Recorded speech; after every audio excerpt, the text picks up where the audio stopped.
अस्सलामु अलैकुम वरहमतुल्लाहि वबरकातुहू। बिस्मिल्लाह अर्रहमान अर्रहीम।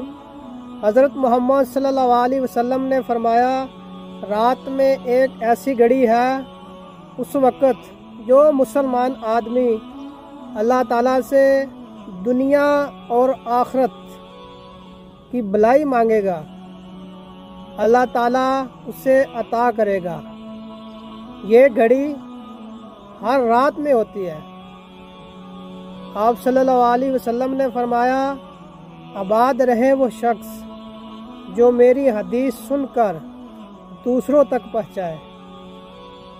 तो दोस्तों, वीडियो अच्छी लगी हो तो लाइक, सब्सक्राइब और कमेंट में बताना कैसी लगी वीडियोस। और जो मेरी वीडियोस पे भाई नए हैं, जल्दी से वीडियोस को सब्सक्राइब कर दो, लाइक कर दो और शेयर कर दो।